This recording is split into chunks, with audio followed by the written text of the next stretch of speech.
मीर खुसरो ने अलाउद्दीन को सुल्तान ए जहां की उपाधि दी। सुल्तान ए जहां का अर्थ होता है विश्व का सुल्तान। अमीर खुसरो के गुरु का नाम हजरत निजामुद्दीन औलिया, जो दिल्ली के सूफी संत थे। 1200 सॉरी, ये तो हो गया। अब यहाँ पर आगे चलते हैं। अलाउद्दीन खिलजी ने रणथंभौर पर भी आक्रमण किया था।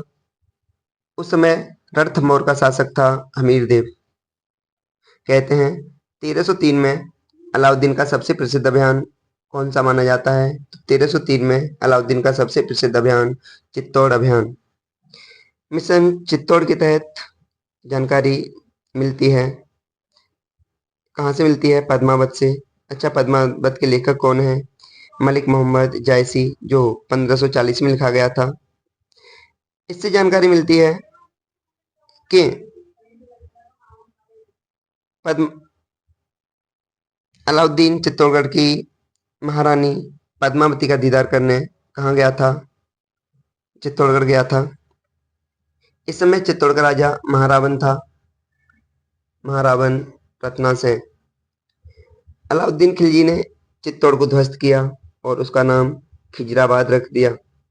इसके बाद इसने अपने सेनापति मलिक काफूर को दक्षिण भेजा और दक्षिण अभियान पर मलिक काफूर को 1306 में भेजता है। ये दिल्ली से विस्तार करते करते तेलंगाना तक पहुंच गया। तेलंगाना की उस समय जो राजधानी थी वह वारंगल हुआ करती थी और वहां पर एक वंश चलता था, ककातीय वंश। ककातीय वंश का उस समय जो राजा था प्रताप रुद्रदेव।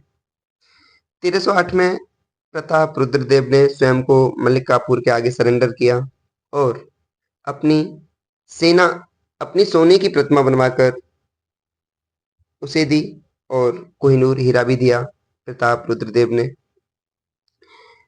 इसके बाद ये सेना लेकर आगे बढ़ा और इसे समुद्र का तट दिखाई दिया। इसे लगा सागर से आगे दुनिया नहीं है, इसीलिए इसने अलाउद्दीन खिलजी को विश्व विजेता घोषित कर दिया और